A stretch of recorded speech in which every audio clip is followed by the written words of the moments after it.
A partir de este momento, usted ha ingresado al Enfoque Bíblico Cristiano. Un programa para analizar la realidad y volver a los valores morales y eternos de la palabra de Dios. Enfoque Bíblico Cristiano. Es una idea del pastor Carlos Aguilera, quien ya les da una cordial bienvenida en Radio de la Fe 105.7, una sintonía del cielo para bendecir tu vida. Hola, buenas tardes queridos oyentes de la radio. Estamos transmitiendo en este día miércoles desde Santiago del Estero por FM 105.7, Radio de la Fe, una sintonía del cielo para bendecir tu vida. Y como todos los miércoles, en vivo con la entrevista al doctor Pedro Basbús, en esta oportunidad haciendo un enfoque jurídico en el ámbito nacional o local, porque se va a iniciar la oralidad en los juicios civiles, así que vamos a estar conversando con él acerca de este tema, de qué se trata, cómo se hace un juicio civil oral. Así que no te pierdas la entrevista de actualidad en esta tarde, pero te quiero dejar antes una reflexión espiritual. Tengo la Biblia abierta en el libro de Génesis, el capítulo 2. Dice el versículo 16: mandó el Señor Dios al hombre diciendo: de todo árbol del huerto podrás comer, mas del árbol de la ciencia del bien y del mal no comerás, porque el día que de él comieres, ciertamente morirás.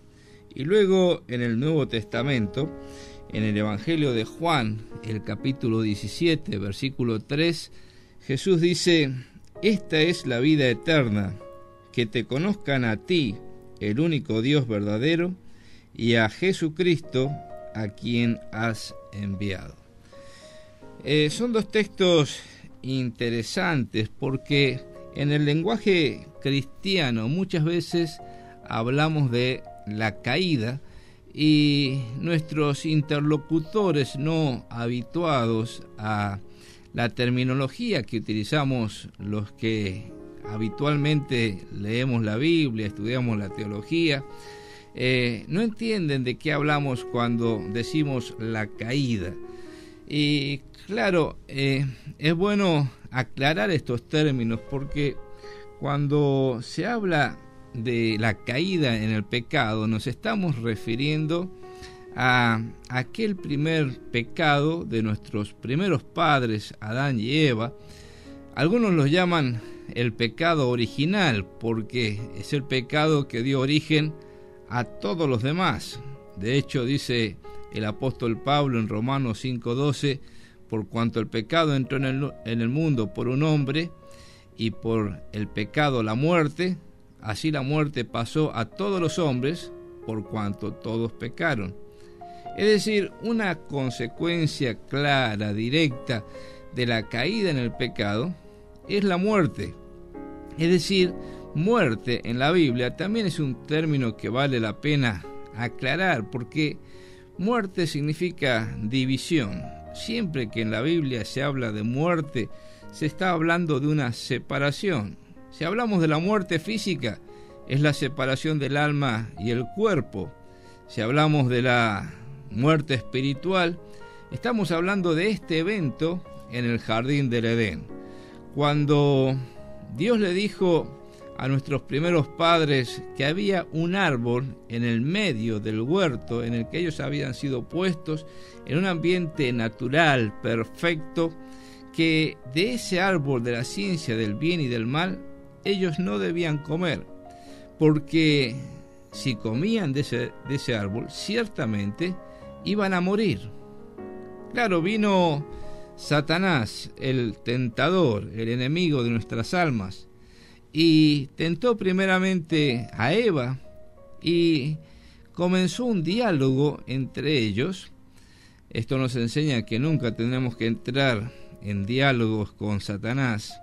Y en aquella oportunidad Satanás la interrogó a Eva: así que Dios les ha dicho que no coman de ningún árbol del huerto.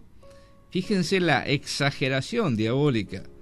Así que Dios es tan malo como para no permitirles alimentarse de algo tan natural que Él ha creado. Y Eva le dice, no de cualquier árbol, sino de un árbol, de ese árbol de la ciencia del bien y del mal.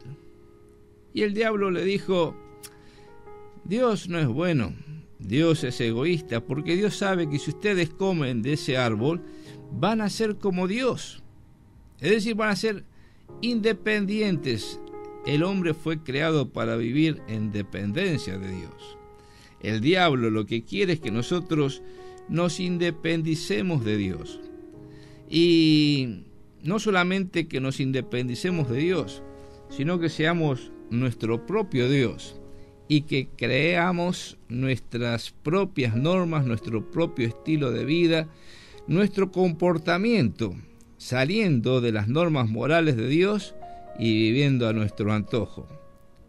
Claro, la mujer se creyó la mentira, luego le dio también a comer del fruto de ese árbol prohibido a Adán, y desde ese punto en adelante el hombre ha quedado separado espiritualmente de Dios. Y esto es muerte espiritual. Porque uno pudiera decir que el diablo tuvo razón en aquella oportunidad, porque Adán y Eva comieron del fruto prohibido y sin embargo no cayeron muertos inmediatamente. Claro, es que en ese sentido no era una muerte física, sino una muerte espiritual. En el mismo momento en que ellos comieron del árbol de la ciencia del bien y del mal, Dios los sacó del huerto, es decir, ellos perdieron la comunión con Dios y no pudieron ingresar nunca más a tomar y comer del árbol de la vida que estaba en el huerto, y no pudieron satisfacer sus necesidades emocionales y espirituales. Quedaron allí totalmente arruinados, caídos en el pecado. Y esa es la condición de toda la raza humana. Todos los seres humanos somos descendientes de Adán y Eva, y todos nacemos con esa mancha pecaminosa, con ese germen del pecado que nos esclaviza y que nos aliena de Dios. Pero ¿cómo volvemos a la comunión con Dios? ¿Cómo podemos restaurar la comunión con Dios? Bueno, aquí viene Jesús a decirnos en esa oración que hizo antes de morir en la cruz del Calvario, cuando dijo: esta es la vida eterna, que te conozcan a ti, orando al Padre, que te conozcan a ti, el único Dios verdadero, y que conozcan a Jesucristo, a quien tú has enviado. Mira, todos los descendientes de Adán son hombres terrenales que, si se mueren en su condición, sin haber aceptado a Cristo como Salvador, están perdidos eternamente. Y esto es la tercera clase de muerte de la que habla la Biblia, la muerte eterna o la muerte segunda, que es la eterna separación de Dios. Pero todos aquellos que ponen su confianza en Cristo como Salvador personal reciben la naturaleza de Dios y son constituidos en una nueva humanidad. Así como Cristo es el hombre celestial, todos los que creen en Él están destinados a pasar la eternidad en el cielo juntamente con Él. ¡Qué buena noticia que es esto! Aquellos que creen en Dios, el único Dios verdadero, y que reciben a Cristo como su Salvador personal, ya no están en un estado de muerte, están en vida. Vida significa unión en la Biblia. Están unidos vitalmente a Cristo por la fe y son salvos por toda la eternidad. Desde la radio nosotros oramos para que todos nuestros oyentes puedan tener este encuentro personal con Cristo y tener esta vida abundante y eterna, de la cual son herederos aquellos que creen en Cristo y le reciben como su Salvador. Te habla el pastor Carlos Aguilera. Bienvenido a nuestro enfoque bíblico de hoy. Y luego de escuchar un tema musical, vamos a tener la entrevista con el doctor Pedro Basbús, hablando de oralidad en el juicio civil. No te vayas, ya volvemos. Darle al pobre pan, ¿y qué debiera ser?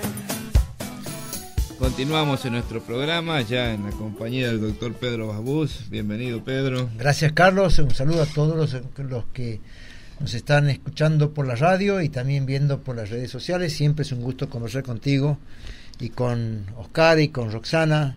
Gracias por el café, por la pasta flora. Estamos extraordinarios. Completitos. Sí.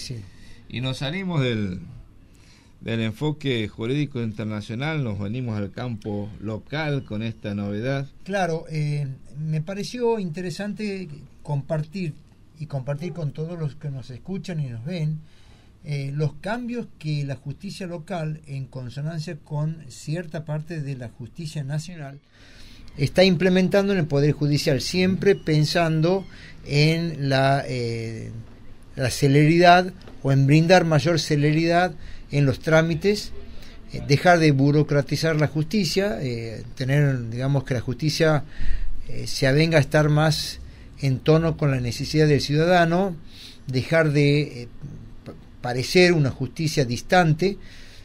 Recordarán, si has visto algún cuadro del siglo XVII o el siglo XVIII, los jueces siempre estábamos en una posición superior. Esto era una cuestión de autoridad o de hacer sentir la autoridad, y estaba distante del justiciable. En el estrado. Entonces, obviamente, estaba la imagen del justiciable en donde necesitaba o venía solícito a buscar esa ayuda por parte o esa solución por parte del juez.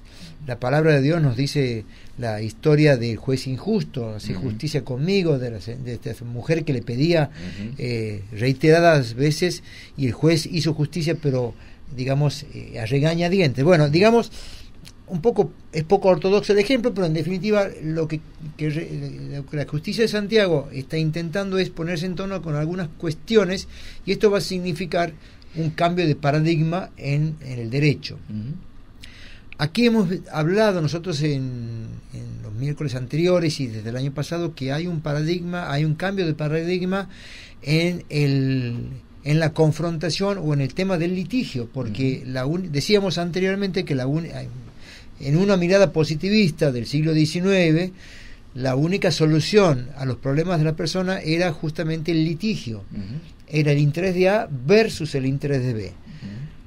Comenzamos a desarrollar los medios alternativos de conflicto con la famosa frase ganar, ganar, es decir, todos ganamos desde la justicia, dando una mirada distinta, ya no solamente la confrontación, yo no tengo intereses contrapuestos, sino que el mediador trata de buscar intereses afines a las partes. Bien. Esa sería una de las caras en donde hemos intentado con muy buen resultado en Santiago, porque hemos detraído, por ejemplo, casi el 40% de las causas de familia. Estamos intentando un camino nuevo con la mediación patrimonial, pero eso va a ser materia de otra conversación. Desde el año pasado, precisamente desde el 1 de octubre del año pasado, el Superior Tribunal de Justicia de Santiago firma un acuerdo con la Nación en donde implementa a modo de plan de prueba o plan piloto la oralidad en el proceso civil. ¿Qué significa para el que nos está escuchando y nos está viendo el tema de la oralidad? Nuestro procedimiento civil, y esto hay que aclararlo porque el procedimiento laboral es un procedimiento mixto en donde hay gran parte de la prueba se hace en forma oral. Nuestro procedimiento civil siempre fue eminentemente escrito, en donde los abogados siguen intermediando, la palabra viene de abogar, de interceder entre el interés de su cliente y el juez que lo tiene que escuchar por el derecho al debido proceso, de lo que hablamos hace unos domingos atrás. Pero todo era por escrito, es decir, la presentación es por escrito, se proveía por escrito, actualmente se sigue proveyendo por escrito, en donde, digamos, ese engranaje pudo haber resultado a principios del siglo XX, fines del siglo XIX, pero si vos te pones a ver, en el proceso civil no ha cambiado la escritura, o sea, no ha cambiado el proceso de escrito, más allá de los medios informáticos que hoy están, no ha cambiado el proceso de escrito desde principios del siglo XX. han pasado más de 100 años en donde las necesidades de los justiciables son otras. Primero en el tiempo, porque hemos aumentado geométricamente la cantidad de conflictos. Y en una sociedad conflictiva como estamos, en donde tenemos crisis recurrentes cada 10 años o cada 20, en donde hay una ausencia total, digamos, de valores, donde se han cuestionado, hoy la autoridad está cuestionada, también esto baja hacia la parte, porque obviamente la parte, digamos, y al decir la parte estamos hablando de las personas, del justiciable, actor o demandado, con intereses contrapuestos, no son islas dentro de una sociedad, sino que están sujetas a los vaivenes y al humor de la sociedad. Cuanto más conflicto tengas, mayor se incrementa de mayor manera la conflictividad o los juicios en tribunales. Y la caja de resonancia es el Poder Judicial.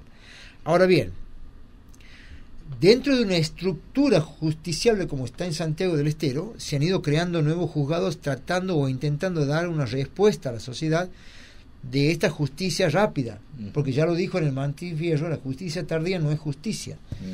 De nada sirve tener una muy buena sentencia después de 10 años de conflicto, porque obviamente no llegamos en tiempo, y al no llegar en tiempo, económicamente no reparamos lo que debe ser reparado, violamos el principio de la reparación plena que está hoy en el Código Civil y Comercial y en todas digamos, en la legislación convencional, Convención Americana de Derechos Humanos, y de ahí hacia abajo, y llegamos tarde.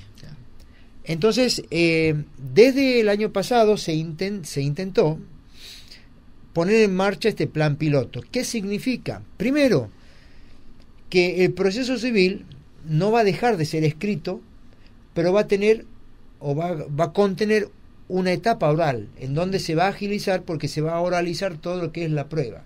¿Esto qué significa? El juez va a recibir la demanda, el juez le va a correr traslado por cédula de notificación, que ahora es electrónica, la notificación es mucho más urgente y mucho más rápido. Es decir, todo lo que se ha venido haciendo en el Poder Judicial es a los fines de darle una respuesta efectiva al justiciable.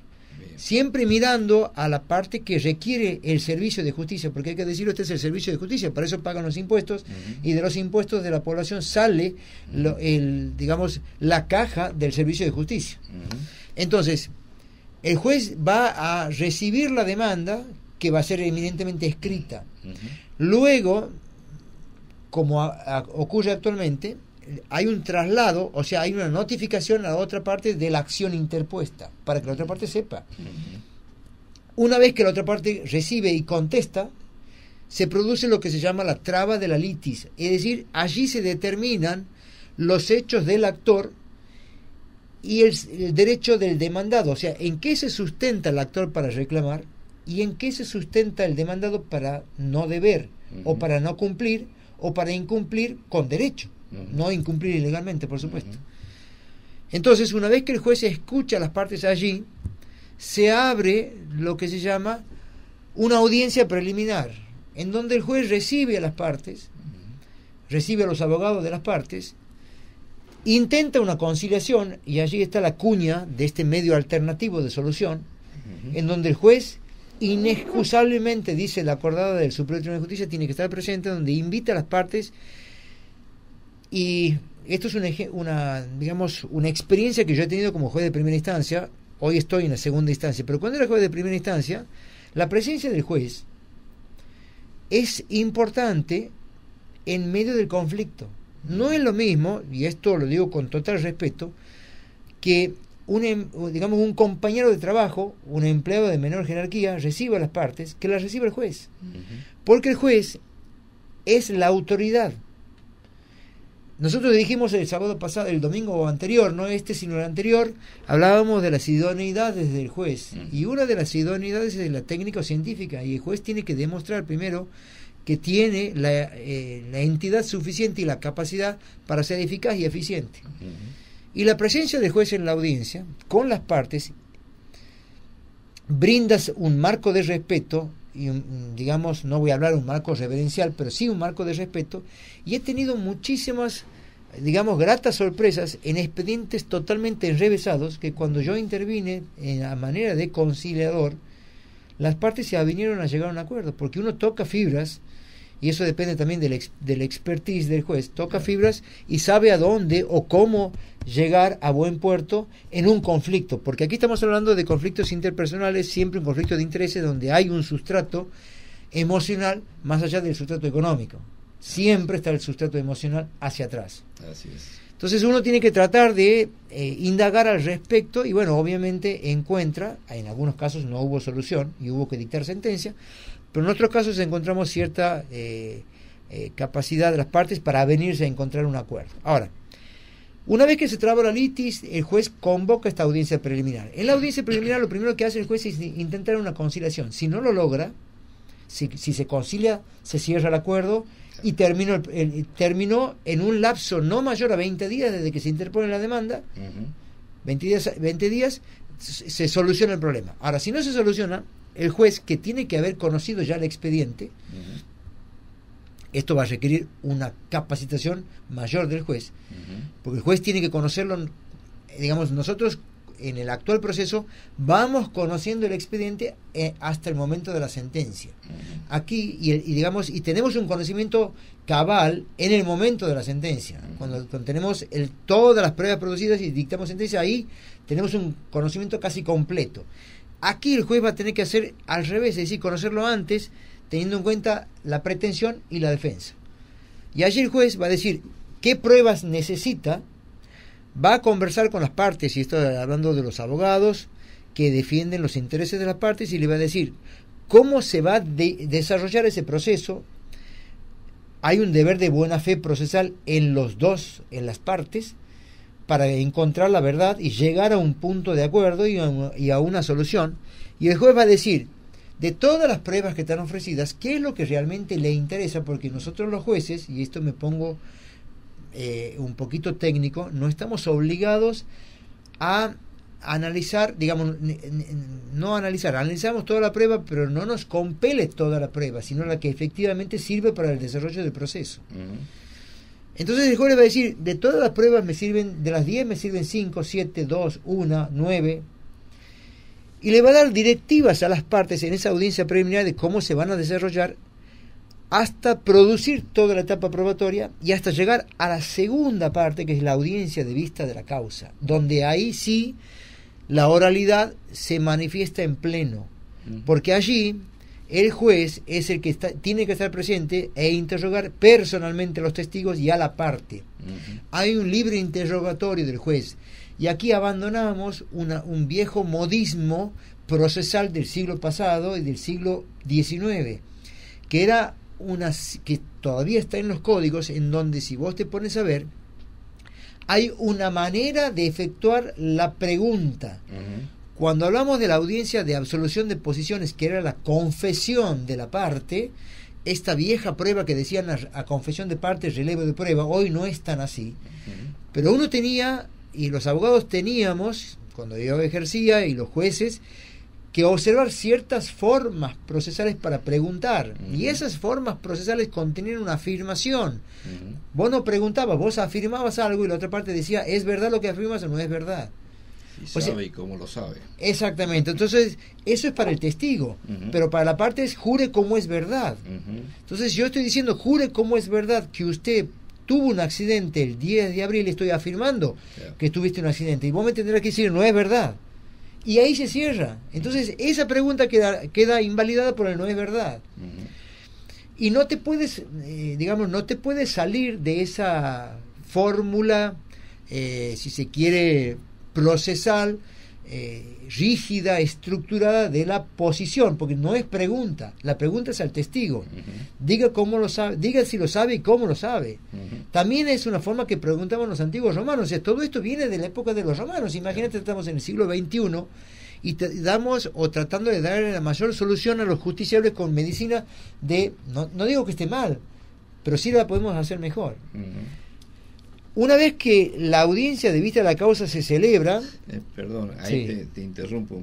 El cuestionario ahora que hace el juez no va a tener esa fórmula siempre positiva, puede indagar de otra manera.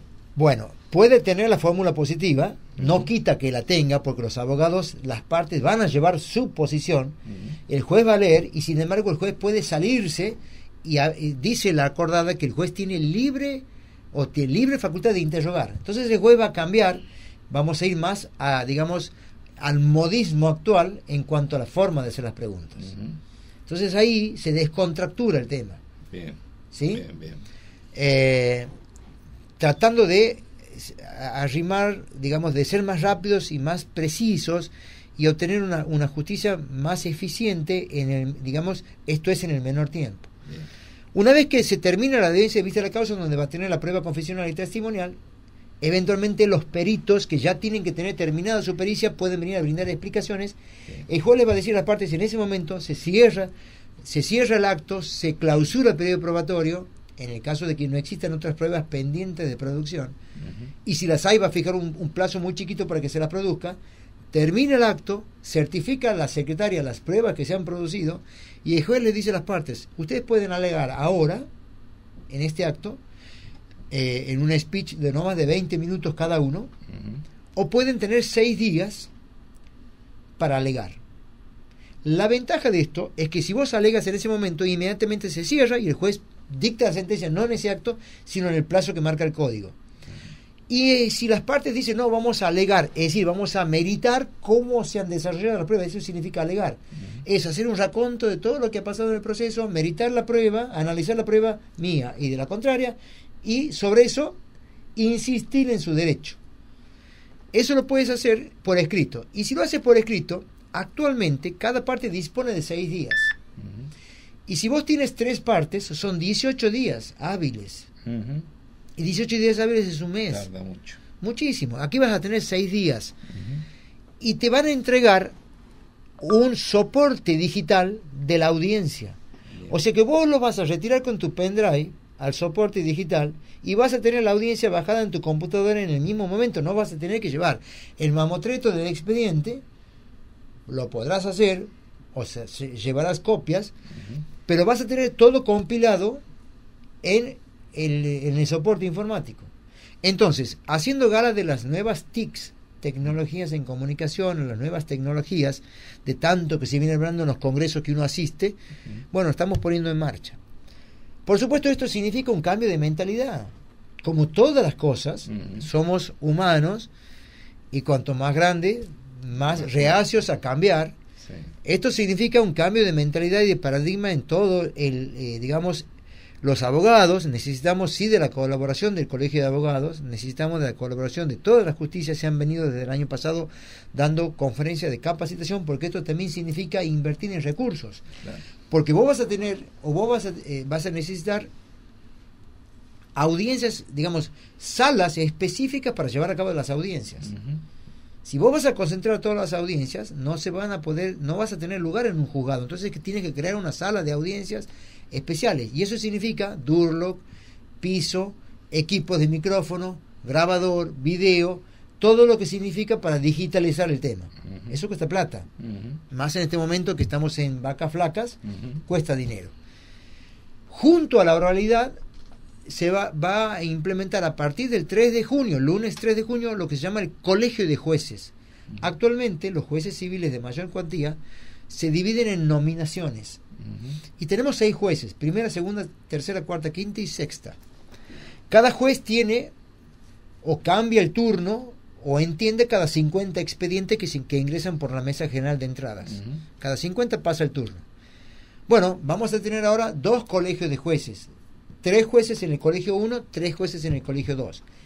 A su vez, las 12 secretarias, que son actualmente 2 por cada juzgado, 6 juzgados, 12 secretarias, se van a dividir para atender la oralidad. Entonces vas a tener 2 secretarias del colegio 1 y 2 del colegio 2 que se encarguen de todos los expedientes en transición. Aquellos expedientes escritos que no hayan ingresado en el sistema oral hasta el 3 de junio. 4 secretarias, 2 y 2, de audiencias, de secretarias del proceso oral. Una secretaria que va a preparar la audiencia de vista de la causa, una y una, y una secretaria administrativa, una y una en cada colegio, que se encarga de la licencia, todo el personal, la superintendencia, si me falta hoja, si no me falta hoja, si me falta lápiz, si no me falta lápiz, qué pasa con el micrófono, qué pasa con los permisos. A ver, es todo un desafío que el Poder Judicial de Santiago del Estero intenta en vistas a, reitero, a hacer más eficiente el servicio de justicia. Hay un camino por recorrer. Obviamente esto va a ser, yo creo, prueba y error. Tenemos las mejores intenciones de que esto tenga un resultado muy positivo. Tenemos experiencias en el país. Mendoza es uno de los primeros sistemas judiciales del país que ha sido pionero y que es pionero en todo este tipo de cambios. Siempre Mendoza nos lleva a la delantera en muchas cosas. Bueno, de ahí viene la buena gente. Entonces, y en el orden nacional, Cava también ha empezado con la oralidad. Santiago se ha sumado junto a otras jurisdicciones. Bueno, vamos a ver, siempre pensando en mejorar el sistema. Uno podrá decir, ¿por qué cambios en este momento? Pero bueno, entendemos que los cambios son para bien. Tenemos la mejor intención y obviamente estamos todos enfrascados y mentalizados de que esto tiene que solucionar o coadyuvar a solucionar un problema que en este momento se llama mora judicial, que nos alcanza a todos, nos comprende a todos, y obviamente eso es en desmedro o en demérito de lo que es una justicia eficiente. Así que bueno, vamos a ver qué ocurre, Carlos. Interesante. Aparte de los recursos materiales, también los recursos humanos deberán adecuarse, ¿cierto? Así es. Desde el punto de vista de los jueces, la escucha activa, el análisis del discurso, los abogados con la retórica, la elocuencia, como para afrontar un juicio oral. Por supuesto, la acordada dice que la presencia del juez es inexcusable. Eso significa que el juez debe estar. Así es. A su vez el juez tiene que resolver. Por lo tanto, va a necesitar mucha colaboración de sus, digamos, compañeros de trabajo, porque esto es un engranaje en donde todos formamos parte de una rueda, y si un engranaje falla, el otro engranaje se traba y no solucionamos nada. Entonces, evidentemente, esto tenemos que hacerlo y tenemos que brindar un servicio eficaz y eficiente. Hacerlo al juez accesible. Así es. No le vaya a pasar como alguna vez pasó en otra jurisdicción, no la civil sino la penal. Estaba haciendo una denuncia que me la estaba tomando con el sistema anterior, un instructor, y de repente entró una persona a hacerme preguntas que venía de afuera. Yo le dije, ¿usted quién es? Para interrogarme a mí. Yo soy el juez, me dice. Claro. Mucho gusto. Bueno, a ver, claro, nosotros tenemos que intentar primero descontracturar, no te digo descontracturar 100%, porque hay que mantener cierto tipo de formas. Las formas no son un fin en sí mismo, no constituyen un fin en sí mismo, sino que obviamente coadyuvan al desarrollo del proceso, y vos tienes que respetar las formas, pero obviamente tienes que tener el otro lado, donde obviamente hablas de una celeridad que a veces las formas entorpecen esa celeridad. Entonces uno tiene que mantener el equilibrio entre garantizar el derecho de defensa y el debido proceso y la celeridad procesal. Muchas veces uno tapa al otro y eso no puede ser. Pedro, gracias por traernos este tema de actualidad y este nuevo sistema en donde se va a implementar a partir de el 3 de junio. 3 de junio, lunes 3 de junio. A prepararse. Es decir, la oralidad ya está, ya forma parte del proceso civil, pero el colegio de jueces comenzará a partir del 3 de junio. La oralidad viene desde el 1 de octubre del año pasado.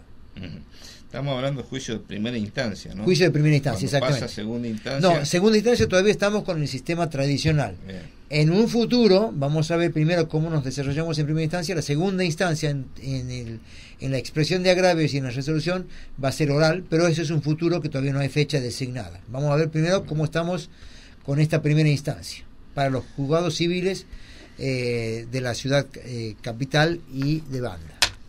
Muy bien. Que tengan suerte. Vamos a ver. Esperamos que sí. Gracias, Pedro. Nos encontramos el próximo miércoles, si Dios lo permite. Llegamos al momento de la reflexión final y mientras hablábamos acerca de este nuevo sistema de oralidad en el juicio civil, estaba pensando en cuántas veces nosotros experimentamos la necesidad de ayuda, y lo importante es dónde buscamos ayuda, a quién acudimos o a quién recurrimos cuando necesitamos ayuda. Y recordaba dos textos en el segundo libro de Crónicas. Uno está en el capítulo 14, versículo 11, que dice: ayúdanos, oh Señor Dios nuestro, porque en ti nos apoyamos. Qué hermoso texto, es un clamor a Dios en búsqueda de ayuda y una razón de por qué confiar en Dios, porque dice: porque en ti nos apoyamos. Cuando nosotros buscamos ayuda y nos apoyamos en Dios, clamamos por ayuda, entonces Dios acude en nuestro socorro. Este mismo libro, en el capítulo 25, versículo 8, dice: en Dios está el poder para ayudar. Qué interesante que es entender cuál es el verdadero recurso para obtener la ayuda que necesitamos. A veces uno observa cómo los jóvenes tienen necesidad de destacarse, de sobresalir, y para eso utilizan distintos recursos. Uno de esos es usar remeras con distintas inscripciones. Y recuerdo haber visto un joven que en un idioma extranjero decía en su chomba: Satanás puede ayudarte. Le pregunté al joven si sabía lo que decía esa leyenda, y claro, no sabía el idioma y no sabía qué es lo que se había puesto. Pero lamentablemente hay veces que nosotros estamos buscando ayuda donde no vamos a encontrar lo que suponemos. De paso, es bueno decir, Satanás está promocionándose a sí mismo y mostrándose como alguien que puede ayudar, y de hecho, lamentablemente, muchas personas han buscado ayuda en el enemigo de nuestras almas para lograr obtener ciertas metas. Algunos tal vez han pactado algo con el diablo para obtener riquezas, otros fama, popularidad, en fin, muchas veces nos encontramos con personas desesperadas porque han buscado ayuda en el enemigo, y como decía alguien, Satanás ayuda, pero te pasa una factura muy cara por hacerlo. Claro, es importante ver dónde vamos a recurrir cuando necesitamos ayuda y en quién podemos apoyarnos para que esa ayuda sea eficaz y para que sea de bendición. Por eso, en este cierre del programa, quisiera invitarte a reflexionar en esto. El hecho de que seamos personas vulnerables, muchas veces experimentemos debilidad o sencillamente incapacidad para resolver solos nuestros problemas, no debe llevarnos a la desesperación, a agarrarnos de cualquier recurso que nos venga a la mano para solucionar el problema. En tiempos de dificultades, en tiempos de necesidad, de debilidad o de vulnerabilidad, podemos extender la mano y asirnos del único Dios verdadero, que ha mostrado su amor para con nosotros, en que siendo aún pecadores, ha dado a su Hijo Jesucristo para morir en nuestro lugar. De tal manera que todos aquellos que experimentan verdadera necesidad, todos aquellos que buscan en quien apoyarse para recibir pronto auxilio en las tribulaciones, pueden extender humildemente la mano de la fe y recibir lo que la gracia de Dios ofrece gratuitamente, sin dinero y sin precio, y sin maldiciones detrás de la ayuda, sino una tremenda bendición de aquel que lo ha prometido y lo hará. Por eso te invito, mi querido oyente, a poner tu fe, tu confianza en Cristo como tu único y suficiente Salvador personal, y buscar ayuda solamente en Él, sabiendo que Él sabe lo que es mejor para vos, tiene el poder para hacer lo que es mejor para vos y quiere hacer lo que es mejor para vos. Poné tu confianza en Cristo como Salvador personal. Te habla el pastor Carlos Aguilera, te mando un fuerte abrazo con el deseo de que Dios te bendiga, y si Dios lo permite nos encontramos mañana a las 20 horas para un nuevo enfoque bíblico cristiano. Para contestar tus inquietudes, los esperamos los días domingos, 21 horas, en nuestra iglesia evangélica Cristo Salva, de calle Salta 433. Por hoy, nada más.